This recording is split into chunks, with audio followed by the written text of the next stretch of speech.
Guys, we're here with W.T.F car reviews, and today we're going to be reviewing this all-new 2023 Toyota RAV4 XLE. And big thanks to T and the rest of the management and staff here at Toyota of Tampa Bay for helping make this review possible.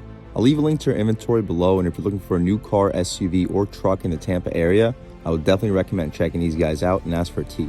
And for those of you guys who don't know, the RAV4 has been Toyota's compact crossover SUV since 1995. The 5th generation RAV4 that you see here was released in 2019. Facelifted last year for 2022, featuring new LED projector headlights, black or silver alloy wheels, and new USB-C charge ports. For 2023, the RAV4 gets standard Safety Sense 2.5 and a new system with wireless Apple CarPlay and Android Auto, with the all-new 8-inch touchscreen and an available 10.5-inch touchscreen on the higher trims. There are 6 trims for the all-new 2023 RAV4, all available with a $1,400 all-wheel drive option and a 2.5-liter 4-cylinder mated to an 8-speed transmission for the non-hybrid trims or non-plug-in hybrid trims. Starting with the LE base with a base price right under $27,000 all the way up to the limited all-wheel drive and TRD off-road trims, which start a tick over $36K. But here we have the front-wheel drive XLE starting around $29,000. What else do we get for that money? Let's jump right in. So up front, you notice your LED daytime running light, LED projector headlamps too, halogen turn signal right outside, and I like the black headlight housing. No functional airflow in the corner, but I like the black grille, and the Toyota badge houses the Safety Sense 2.5. Hopefully you can pick up this gray metallic paint. It really pops in this Florida sun. Truly one of the nicest colors for the 2023 RAV4. Looks super aggressive, especially with the black accents for the grille. Hopefully you can pick up the airflow for the radiator for this 2.5-liter 4-cylinder. The wheel and tire setup, let's hop over to the side and see what we got. So here we have these 17-inch silver alloy wheels wrapped in Michelin Primacy all-season tires, some of the better all-seasons in the business, the dimensions being 255/65 R17s. You have some plastic cladding for the bumper area, wheel wells too, that should help with the rock trips and the rocker panel side skirt area too. Body color side mirrors with an LED turn signal on it. The glass fills up the entire frame, and we have blind spot monitoring on the glass. Not quite sure what that guy's honking at, but taking a step back, we have some black trim for the bottom part of the window trim, black B-pillar and a blacked out roof rails right up top too. We don't get a sunroof or a moonroof or anything on the base XLE. We do get smart access for the driver and front passenger. Same rear wheel and tire setup. The only difference is the smaller brake caliper. The gas cap is not pushed to open. I'll show you the latch is inside. Incandescent taillights, halogen turn signal, RAV4 badge in the corner. The 4 is blacked out. Shout out Toyota of Tampa Bay for helping make this review possible. XLE badge in the corner, Toyota badge in the center, backup camera right beneath that. Looks like an LED third brake light, shark fin style antenna. Take a squat back here, check out the dual exhaust tips. And speaking of the exhaust tips, let's fire up this 2.5-liter 4-cylinder and hear how she sounds.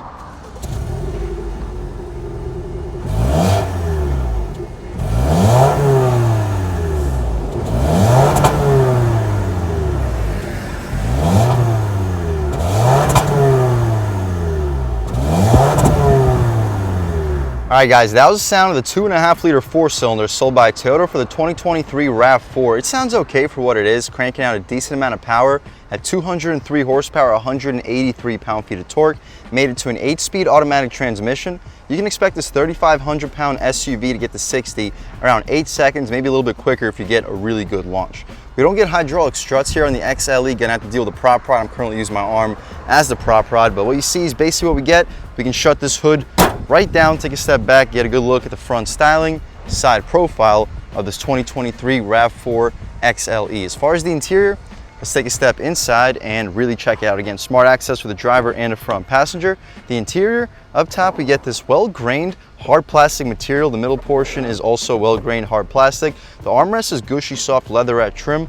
4-window auto one touch, lock and unlock, 4-way adjustable mirrors. They're not power folding. Plastic grab handle, the materials up here are also hard plastic. Bottom portion is also hard plastic. We get a decent amount of storage. You'll fit a 24-ounce water bottle with no problem, and probably a 6-inch sub right next to it. One of your RAV4 speakers, no nameplate as you step inside. The seats are these two-tone contrast cloth seats. The XLE does not get leather. You gotta go with the premium package and up to get the leather trim. But anyway, the seats are still super comfortable and fully power adjustable. You have lumbar control, you can recline, drop, lift, and slide the seats. Taking a step inside, we can really check it out. We put our foot on the brake, engine start stop in the corner, and everything fires right to life. But first thing we know, we have the new 8-inch touchscreen, which hasn't fired right to life yet. You can see the Toyota badge in the center.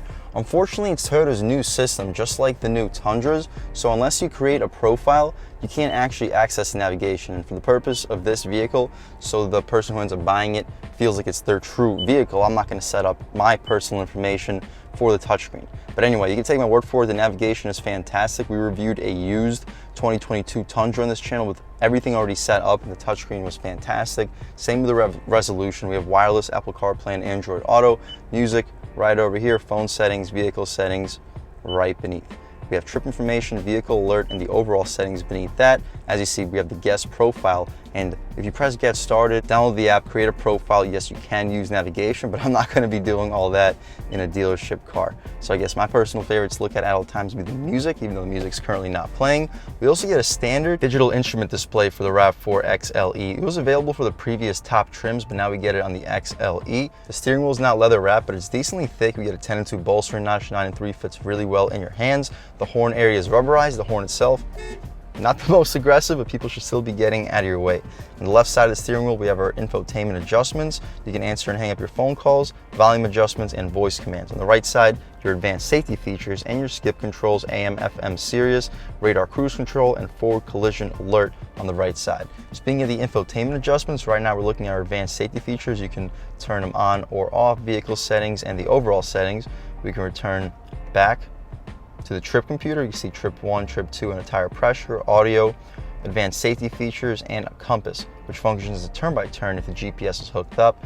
Total average fuel economy, don't trust it, 17.1. It's not bad for a dealership car with only 37 miles on it, but this car spent a ton of time idling. This vehicle is expected to get closer to 30 combined MPGs. You can see the gear we're currently in the bottom left corner, outside temperature, and the trip modes. The tach on the left side goes to about 6,700 RPM. We don't have a true analog speedometer, but we get a digital speedo in the center. On the right side, coolant, temperature, and the fuel level right above.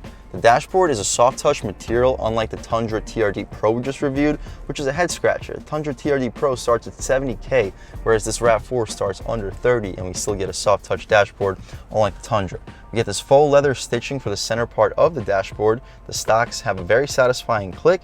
Auto headlamps, daytime running lights are adjusted. We don't get fog lights here, but there's still auto headlamps and auto high beams on the left side.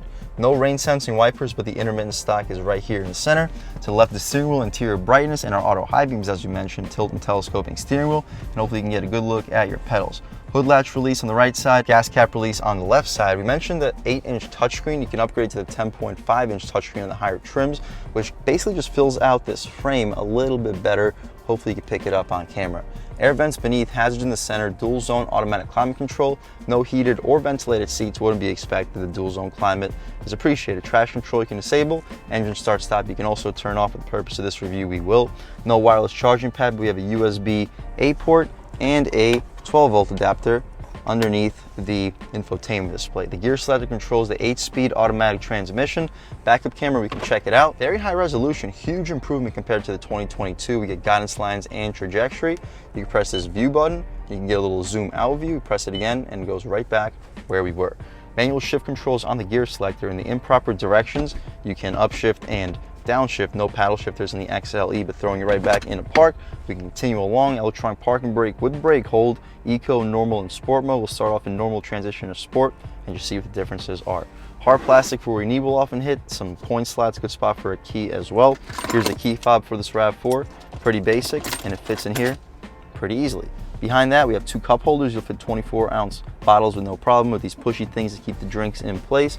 The armrest is this really well padded, soft touch plastic material. The center console space is impressive. You'll fit 8 to 10 16-ounce cans in here with no problem, and 2 USB-C ports, also new for the post refresh. 2 tiers of glove boxes. This first tier will fit several gloves, maybe a pair of shoes. Beneath that, we have a damped glove box with a ton of space. You'll easily fit 20, maybe 25 license plates in here with no problem. Very impressive amount of space. The rear view mirror, it's not auto dimming, it's basically frameless, so you can dim it by pulling this latch back and forth.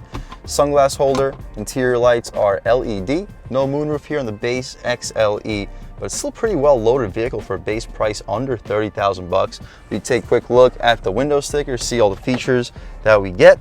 on the 2023 RAV4 XLE front-wheel drive SUV. Standard features, pause, take a look. Options on the right side, after a base price a tick over 29,000 bucks and a destination and delivery charge of $1335, you can expect total price sitting at 31,747 bucks. Again, pause, take a look at all the standard features, put this window sticker away. That's about it for the front seat of this 2023 RAV4. Let's hop out back, see how much space is offered back there, as well as the overall quality of the materials. So just like up front, you wouldn't expect soft touch material anywhere on the upper part of the door panel, but the armrest is still gushy, soft, auto one touch, even for the back window. That's appreciated. More hard plastic down below and some storage. Should be able to fit a big gulp in there, probably a foot long, but you have to stack it up diagonally, or not diagonally, vertically. The rear seats will unbutton these seatbelts. We still get the two-tier or two-tone contrasted seats. No padding for the door frame area, but the seats are still pretty well bolstered for a back seat. Legroom, I'm a little bit over 6 feet tall, sitting behind my seat settings, and I still have plenty of space. I could probably move the seat up a little bit and still be comfortable, but I still have 2-3 inches of knee room, plenty of room for my feet, headroom. Wow, at least like 4 or 5 inches of headroom. So if you're under 6'4", 6'5", you shouldn't have any problems back here. We get air vents standard on the RAV4, 2 USB-C ports beneath that. The interior lights are LED, appreciated, and we have a hook here, so if you have a suit or a dress, you can hang it up and it's not gonna get all wrinkly. That's about it though for the back seat. We get a center cubby with a string. You can pull it out.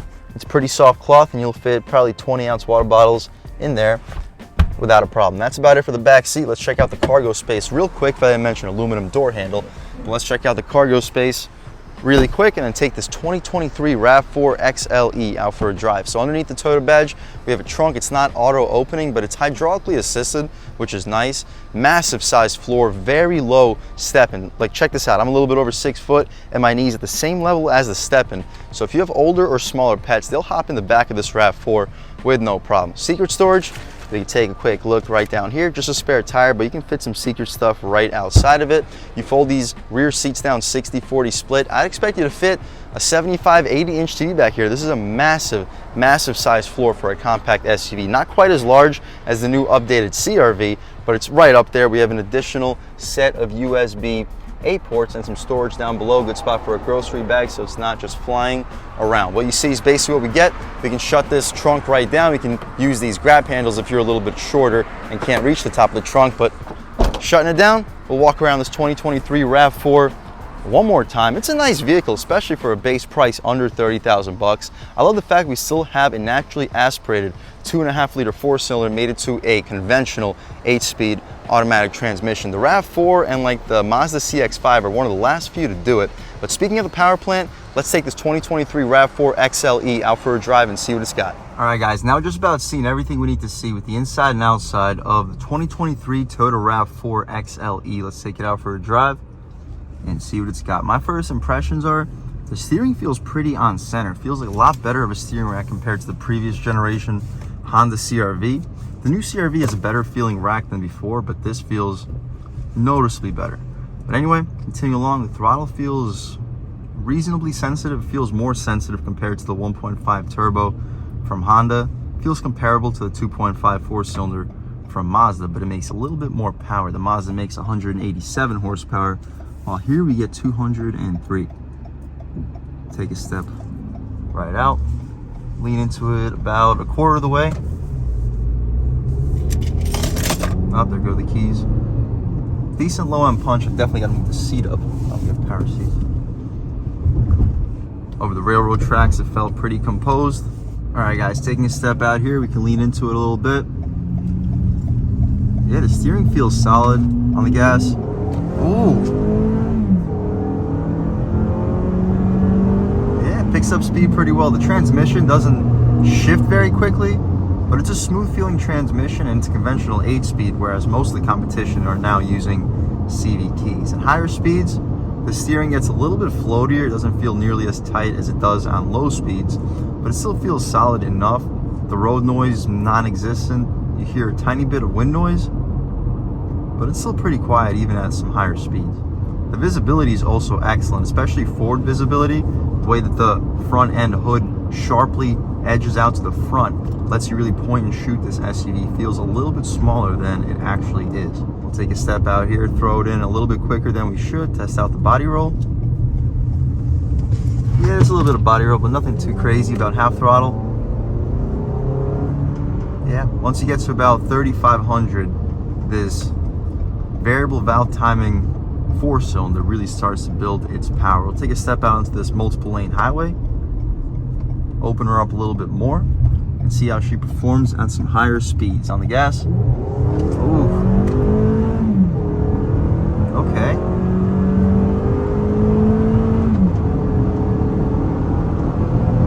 Yeah, gets the highway speeds nice and quickly. And now that we're at highway speeds, you hear a little bit of wind noise, but it's really not that loud in here. You hear the road noise pretty well, but that's because this is concrete pavement. On darker asphalt, this car stays really quiet. We can slow down a little bit. We'll try a highway pull once we're already at some high speed. So at around 50 miles an hour on the gas. Still pulls well, even uphill. Yeah, you definitely won't be fishing for power in this car. But now that higher speed, yeah, the steering, it feels a little bit less on center than it was at low speeds. One thing I like though, over the expansion joints and bumps, the ride quality stays fantastic. This 65 series sidewall really helps keep everything nice and soft. The Tundra TRD Pro we just reviewed had 65 series sidewall, but again, it's an aspect ratio. It's not the same thickness because it was 285 wide tires, but the 65 series tires here are still soaking up the bumps excellently. All right, guys, let's throw this car into sport mode, see what changes up, and then we can wrap things up. Immediately in sport mode, the gauges turn red, which is cool. The 2022, of course, did not do that without the digital display. But here for 2023, we get a red illuminated display in sport mode. We'll take a step out here, see if the sensitivity changes up in sport. The steering feels a little bit heavier. That's my first impression, but I'll catch back with you in 1 second. All right, guys, taking a step out here. Yeah, throttle is definitely more sensitive in sport. About half throttle.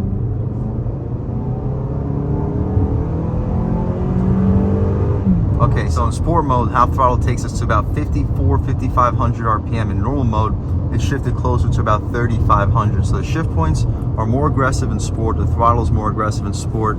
The steering stays about the same. Maybe there's like 1 or like maybe 5% more weight in sport mode. It definitely makes a difference.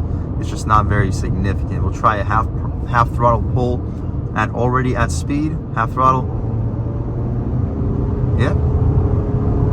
Feels very strong in sport mode. Definitely more aggressive. For daily driving, I wouldn't recommend leaving it in sport because at about 45, 50 miles per hour, we're still turning 2,500 RPM. Just not the best when it comes to fuel efficiency. So for daily driving, I recommend normal mode. If you want a little bit better gas mileage, you throw it into eco, and that numbs the throttle down even more significantly, and it makes the shift points even more eager to keep you in a higher gear. But overall, if you're looking for a compact SUV, you like the naturally aspirated power plant and naturally or conventional 8-speed automatic transmission, this is one of the last few that you're going to get. And also Toyota, they have their bulletproof reliability when it comes to their naturally aspirated engines.